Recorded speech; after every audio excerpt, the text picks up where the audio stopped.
അദ്ധ്യായം 15. സ്രാവം മൂലമുള്ള അശുദ്ധി. കർത്താവ് മോശയോടും അഹ്റോനോടും അരുളി ചെയ്തു, ഇസ്രായേൽ ജനത്തോട് പറയുക, ആർക്കെങ്കിലും ശുക്ലസ്രാവമുണ്ടായാൽ അവൻ അതിനാൽ അശുദ്ധനായിരിക്കും. ശുക്ലസ്രാവത്താലുള്ള അശുദ്ധിയെ സംബന്ധിക്കുന്ന നിയമം ഇതാണ്. അവൻ്റെ ശരീരത്തിൽ നിന്ന് ശുക്ലം ഒഴുകുകയോ ഒഴുക്ക് നിലച്ചു പോവുകയോ ചെയ്താലും അവനിൽ അത് അശുദ്ധിയാണ്. അവൻ കിടക്കുന്ന കിടക്കയും ഇരിക്കുന്ന ഇടങ്ങളുമെല്ലാം അശുദ്ധമായിരിക്കും. അവൻ്റെ കിടക്ക തൊടുന്നവൻ വസ്ത്രം അലക്കുകയും കുളിക്കുകയും വേണം. അവൻ വൈകുന്നേരം വരെ അശുദ്ധനായിരിക്കും. അവൻ ഇരുന്ന സ്ഥലത്ത് ആരെങ്കിലും ഇരുന്നാൽ അവനും വസ്ത്രങ്ങൾ അലക്കി കുളിക്കണം. വൈകുന്നേരം വരെ അവൻ അശുദ്ധനായിരിക്കും. അവൻ്റെ ശരീരത്തിൽ തൊടുന്നവനും വസ്ത്രം അലക്കി കുളിക്കണം. വൈകുന്നേരം വരെ അവൻ അശുദ്ധനായിരിക്കും. അവൻ ശുദ്ധിയുള്ള ആരുടെയെങ്കിലും മേൽ തുപ്പിയാൽ അവനും വസ്ത്രം അലക്കി കുളിക്കണം. അവൻ വൈകുന്നേരം വരെ അശുദ്ധനായിരിക്കും. അവൻ ഇരുന്ന് യാത്ര ചെയ്യുന്ന ജീനിയും അശുദ്ധമായിരിക്കും. അവൻ്റെ കിടയ്ക്ക് കീഴെയുള്ള എന്തിനെങ്കിലും സ്പർശിക്കുന്നവൻ വൈകുന്നേരം വരെ അശുദ്ധനായിരിക്കും. അവൻ കൈ കഴുകാതെ ആരെങ്കിലും സ്പർശിച്ചാൽ അവനും വസ്ത്രം അലക്കി കുളിക്കണം. വൈകുന്നേരം വരെ അവൻ അശുദ്ധനായിരിക്കും.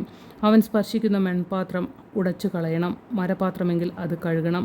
അവൻ സ്രാവം മാറി ശുദ്ധിയുള്ളവനാകുമ്പോൾ ശുദ്ധീകരണത്തിനായി 7 ദിവസം നിശ്ചയിച്ച് തൻ്റെ വസ്ത്രങ്ങൾ അലക്കുകയും ഒഴുക്കുള്ള വെള്ളത്തിൽ കുളിക്കുകയും വേണം. അപ്പോൾ അവൻ ശുദ്ധിയുള്ളവനാകും. 8-ാം ദിവസം അവൻ 2 ചെങ്ങാലികളെയോ 2 പ്രാവിൻ കുഞ്ഞുങ്ങളെയോ കർത്താവിൻ്റെ സന്നിധിയിൽ സമാഗമ കൂടാരത്തിൻ്റെ വാതിക്കൽ കൊണ്ടുവന്ന് പുരോഹിതനെ ഏൽപ്പിക്കണം. പുരോഹിതൻ അവയിലൊന്നിനെ പാപപരിഹാര ബലിയായും മറ്റേതിനെ ദഹനബലിയായും അർപ്പിക്കണം.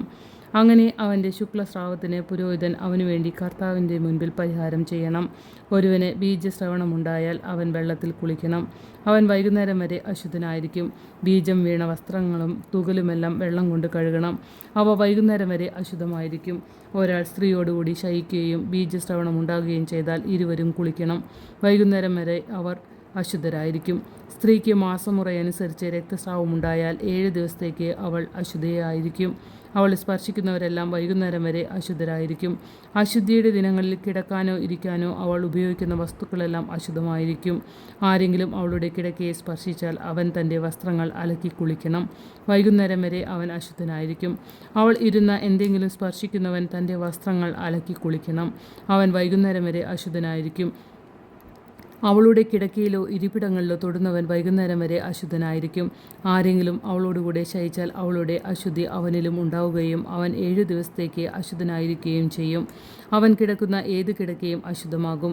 സ്ത്രീക്ക് ഋതുകാലത്തല്ലാതെ വളരെ ദിവസത്തേക്ക് രക്തസ്രാവം ഉണ്ടാകുകയോ അശുദ്ധിയുടെ ദിവസങ്ങൾ കഴിഞ്ഞിട്ടും രക്തസ്രാവം നീണ്ടു നിൽക്കുകയോ ചെയ്താൽ ഋതുകാലത്തെന്ന പോലെ ഈ ദിവസങ്ങളിലെല്ലാം അവൾ അശുദ്ധയായിരിക്കും. രക്തസ്രാവമുള്ള ദിവസങ്ങളിൽ അവൾ കിടക്കുന്ന കിടക്കയെല്ലാം ഋതുകാലത്തിലെന്ന പോലെ അശുദ്ധമായിരിക്കും. അവൾ ഇരിക്കുന്നിടമെല്ലാം ഋതുകാലത്തെന്ന പോലെ അശുദ്ധമായിരിക്കും. ഇവ സ്പർശിക്കുന്നവൻ അശുദ്ധനായിരിക്കും. അവൻ തൻ്റെ വസ്ത്രങ്ങൾ അലക്കി കുളിക്കണം. വൈകുന്നേരം വരെ അവൻ അശുദ്ധനായിരിക്കും. രക്തസ്രാവം മാറിയാൽ 7 ദിവസത്തേക്ക് കൂടി അവൾ കാത്തിരിക്കണം. അതിനുശേഷം അവൾ ശുദ്ധിയുള്ളവളായിരിക്കും. 8-ാം ദിവസം അവൾ 2 ചെങ്ങാലികളെയോ 2 പ്രാവിൻ കുഞ്ഞുങ്ങളെയോ സമാഗമ കൂടാരത്തിൻ്റെ വാതിക്കയിൽ കൊണ്ടുവന്ന് പുരോഹിതനെ ഏൽപ്പിക്കണം. പുരോഹിതൻ അതിലൊന്നിനെ പാപപരിഹാര ബലിയായും മറ്റേതിനെ ദഹനബലിയായും അർപ്പിക്കണം. അവളുടെ രക്തസ്രാവം മൂലമുള്ള അശുദ്ധിക്ക് പുരോഹിതൻ അവൾക്ക് വേണ്ടി കർത്താവിൻ്റെ മുൻപിൽ പാപപരിഹാരം ചെയ്യണം. ഇങ്ങനെ ഇസ്രായേൽ ജനങ്ങളുടെ ഇടയിലുള്ള എൻ്റെ കൂടാരം അശുദ്ധമാക്കി തങ്ങളുടെ അശുദ്ധിയിൽ അവർ മരിക്കാതിരിക്കേണ്ടതിന് നീ അവരെ അശുദ്ധിയിൽ നിന്ന് അകറ്റണം. ശുക്ലസ്രാവമോ ബീജസ്രാവമോ മൂലം അശുദ്ധരാകുന്നവർക്കുള്ള നിയമമാണിത്. മാസമുറ മൂലം അശുദ്ധയായവൾക്കും സ്രാവമുള്ള പുരുഷനും സ്ത്രീക്കും അശുദ്ധയായ സ്ത്രീയോടുകൂടെ ശയിക്കുന്നവനും ഉള്ളതാണ് ഈ നിയമം.